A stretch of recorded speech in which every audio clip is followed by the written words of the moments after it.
everyone, Scott Hansen here from NFL Red Zone. I hope you're checking out 1 hour of 5 Yard Rush, one of the best podcasts on NFL football in the UK.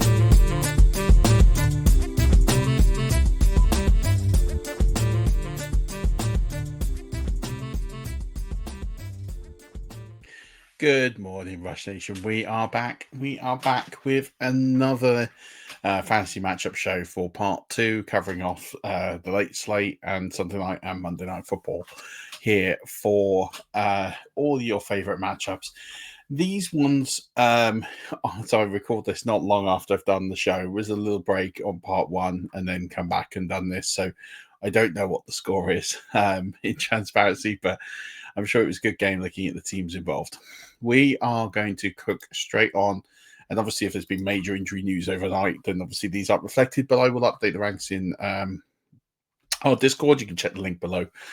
Make sure also hit like and subscribe. I don't ever ask this enough. I'm told I should do it every video. Get new listeners and new watchers all the time. Please do write some comments. Please do hit the like. Please do hit the subscribe. A lot of work goes into this channel. Could really appreciate each and every like, subscribe, share, comment, just anything just to say great job or use anything really. Like, it really doesn't have to be positive. I'd prefer it to be, but I'll take anything at this stage.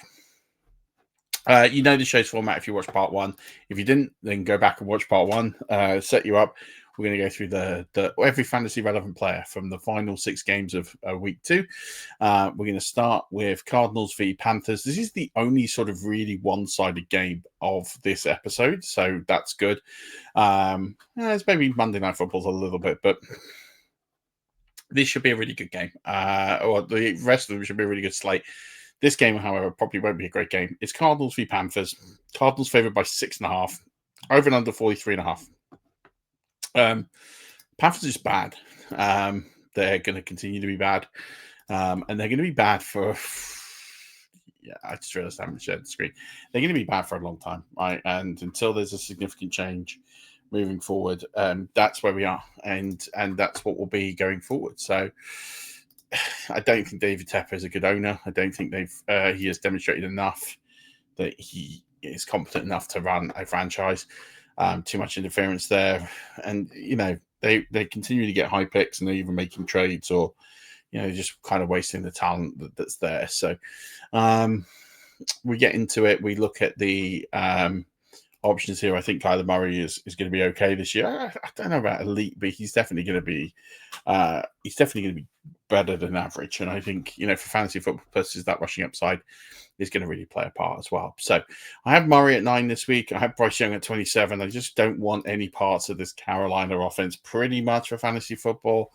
Maybe Tetman, I didn't have a lot of him. I'm not too confident Dave Canales. I think he's going to be done by the end of the season. So you won't see them too high in my ranks. I do have James Conner at 17. I have Chuba Hubbard at 21. I was surprised by the usage, given how much they were losing by.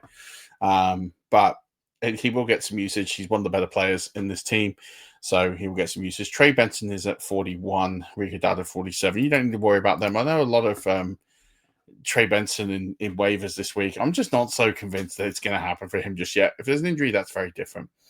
I think this will be a really good week for Marvin Harrison Jr. This should be a cornerback room that he should be eating up for breakfast, lunch, and dinner. And I have him at 13 this week. I'll tell you, if he's not hitting anywhere near that this week, then there is a concern about how good he's going to be going forward. Because everything's there for success. This is a perfect matchup. So, excuse me, apologies. We're going to see where we go. And I expect him to do quite well as a result. Tetman I have down at 29. It's no slight on him. It's just the players in the team. And Bryce Young in this offense. Xavier Legette, 64. Michael Wilson at 80. It's not much really in terms of offense here you have to really zero in on, except Trey McBride. He's going to be the top target. He's tight end 2 this week. And the Arizona Cardinals rank pretty highly. They're my DST2. You won't be starting. I wouldn't start Jatavian Sanders. He's in my low 20s or mid 20s this week. And the Carolina defense is 32. And it's going to be 32 for a while. Teams are going to run up scores, and there's not a lot of talent on the defensive side of the ball. As for Chad Ryland, he's at 16. And Ryan Fitzgerald, he's at 32 in terms of my kickers for the week. Moving on to the next game, Colts Broncos. Colts, for some, the surprise of the week. Everyone was expecting him to only win a handful of games, but they're actually bringing this line to within a 1.5 point underdogs against the Broncos, so pretty close, almost a pick 'em at that range. Over under 42.5. Both defenses very, very, very good. And I think as a result of that low scoring game, there is going to be some play in terms of the quarterbacks here. So I am a little bit conservative on most of the offense here. Bo Nix I have at 13. Daniel Jones I have at 21, despite that good showing last week. If he brings some rushing upside, he'll easily break into the top 15. But assuming against that Broncos D, it might just go a little bit south for him this week. But I'm more bullish than most on Daniel Jones. It wouldn't shock me if he had a relatively decent performance, but I'm just giving a lot of respect to that Broncos D. Jonathan Taylor I have at 9. I think he'll get a good workload again. He got a really good workload last week, and I'm pretty encouraged by that. J.K. Dobbins I have at 28. R.J. Harvey I have at 37. I don't think he's going to get that 50-yard run that he got last week. And DJ Giddens, and now he had a pretty good outing with the utilization last week because of the run-up score. But I'd still think he's going to be something in this offense. I've got him at RB50, but I wouldn't be starting him anywhere. Cortland Sutton is the highest rated receiver. I have him at 17. I have Michael Pittman at 25. Again, I'm just giving respect to the D here. But I still think he's a thing this week. A lot of people are fading him, and that's fine. But I actually think he's the top guy in this offense. And the usage last week kind of suggested and showed that. Josh Downs is at 58. Marvin Mims is at 61. Troy Franklin's at 62. He's probably the guy out of all of these in this range that I would be plucking to start in a pinch. But I am low on all of these Denver secondary pieces. I actually think that it's going to be done a lot in the running game at Cortland Sutton. And then Evan Ingram, I have him probably a little lower than others because of he's a questionable tag. So it will be interesting. I have him at 22. I will likely move him up if he's not questionable. I do think there's pathways, and I think with Knicks they'll have to. They threw the ball too much last week. I'd like to see that sort of reined in a little bit and see some of that efficiency to a Franklin or to a Mims. Tyler Warren, by the way, is my tight end 1 of the week. That's going to shock a lot of people, but I think this is a great matchup. And I see Daniel Jones really peppering him with targets this week. The Broncos are my DST 1 this week, as I've kind of sort of been alluding to with the matchup here. And then the Colts are down in 22nd. But to be honest, I could move the Colts higher. There is a good case to move them up a bit higher. I might be revising that rank by the weekend. It was just hard to put them up a few spots, but actually, I think I am probably a bit low. I think I'll probably be revising that rank on Sunday, and they'll probably be in the mid-teens. Will Lutz is at 5. Spencer Schrader, he's at 21 in kicking ranks. Again, I think I'm probably a little low there. I might have to quickly revisit that one. I'm not entirely confident on that one. Should be a barn burner here between a Super Bowl rematch of the Chiefs versus the Eagles. Eagles favored by 1.5, over and under 46.5. Should be a good one. I'm intrigued to see how each team sort of copes from the Super Bowl and how they start the season. Both teams, obviously Kansas City coming off from a defeat on Friday in Brazil, so they've got the travel and everything that goes with that. So it's going to be really interesting to see, could the Chiefs start 0-2? Yeah, I mean, it's a real possibility in this one. I have Jalen Hurts at 3. I have Patrick Mahomes at 8, both fantasy relevant quarterbacks. There's obviously some injuries and concerns here on the Chiefs side. Not a lot of pass catchers available to them. So it's going to be interesting to see how they get productive and creative here. Saquon Barkley in the running game, I have him at 4. Isaiah Pacheco I have at 32. I just think that the Chiefs are going to struggle to run the football here against Philly. And I think as a result, they're going to have to get really creative with the pass play. A.J. Brown is at 11. Donfonta Smith at 27. I have Marquise Hollywood Brown at 33. Juju Smith-Schuster at 59. Tyquan Thornton at 79. He might move up in my ranks. Xavier Webb is currently at 100 because he is questionable and I don't actually expect him to play, but I don't think it'll be too long. Jalen Royals at 107. Again, I don't think he's going to be available. I think you're going to get a lot of these fringe KC players who might just end up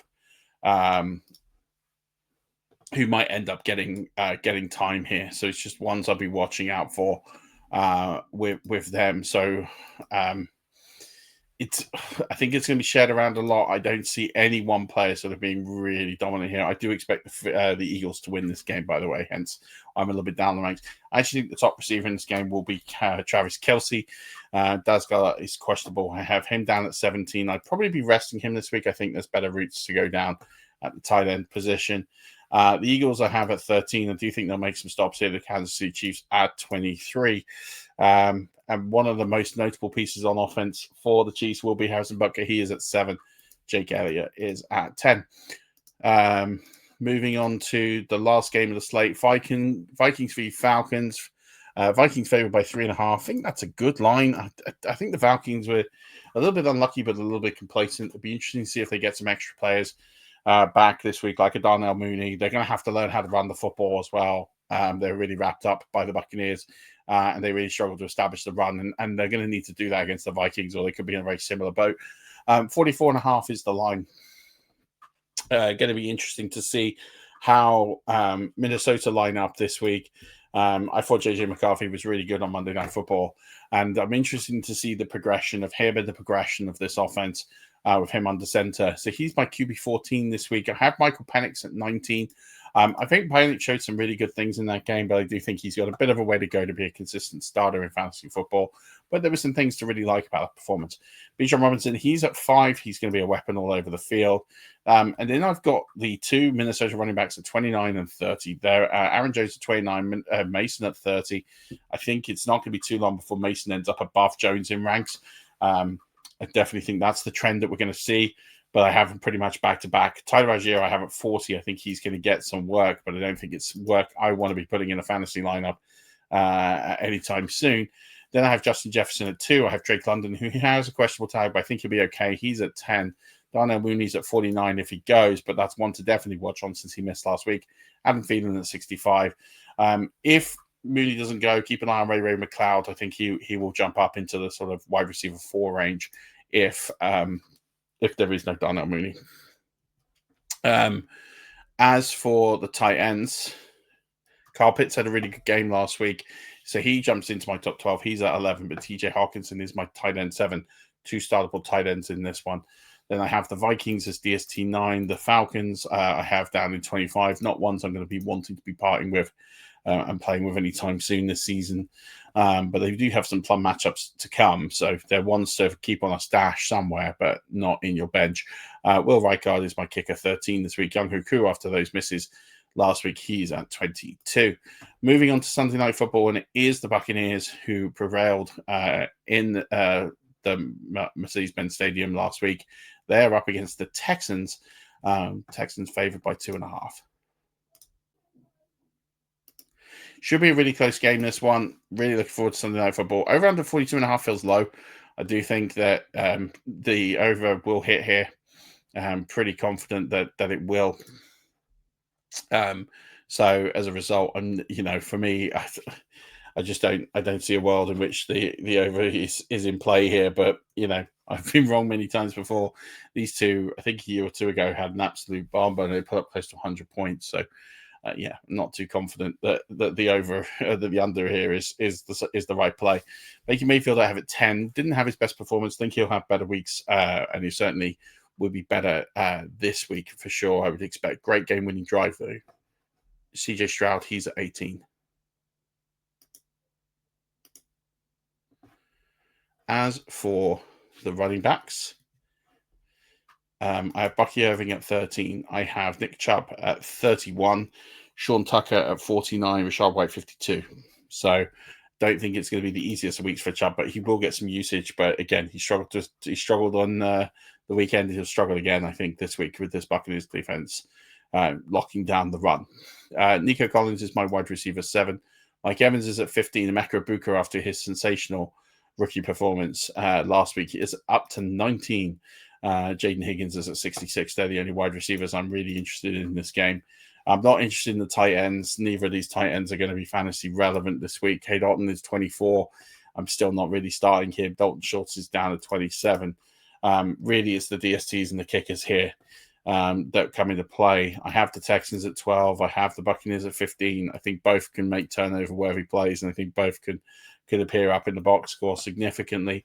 I have Kaimi Fairbairn at 6, and I have Chase McLaughlin at 12. Chase McLaughlin would probably usually be higher, but he missed quite a few kicks last week, and I'm just a little bit concerned about him. If he misses any more this week, he's going to get cut. So that's one to keep an eye on if you've got Chase McLaughlin in your fantasy lineups. Monday Night Football, probably not the best game, not a game that I'd probably be staying up for. It's Raiders v Chargers. Chargers favored by 3 after their fantastic win against the Chiefs. Over under set 46.5. And I think there's more to this game than perhaps is on paper, especially as I think that Geno is good value as a quarterback and one that we'll certainly enjoy watching.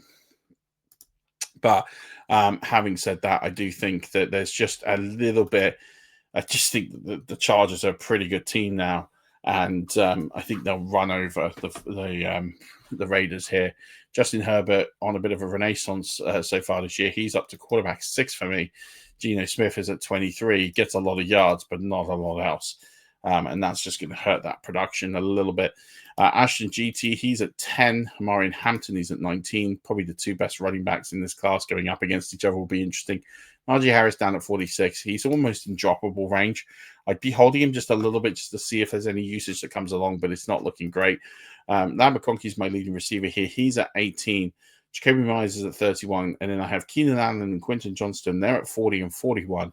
I'm not entirely all the way there on the Quentin Johnston hype. He is a very good player, but he's going to be streaky. He's going to have good weeks. He's going to have bad weeks. Let's see what happens this week before we consistently put him up there. Brock Bowers had that little bit of a knock, but he's going to play. There's no tag at the moment. He is my tight end 3 this week against that Chargers defense. I'm not worried about the Chargers tight ends. They don't do much of anything. Conklin is my highest ranked one. He's at 32. And then we move to the defenses. The Chargers are at 16. The Raiders are at 27. I do think the Raiders will put yards up, and I do think they'll put points up. I just don't think it's going to be enough to win the game, but I do think it'll be enough to dent the Chargers DST. And then I have Cameron Dicker at 2, and I have Daniel Carlson at 19. And that's going to do it for the matchup show for this week. This is part 2. Hope you've enjoyed it. Hope you found it useful. Best of luck with all of your matchups this week, and I hope you are successful in getting to 2-0 or the 1-1. Either way, let's stack up those W's. But until next week, Rush Nation, don't forget that, as always, keep rushing.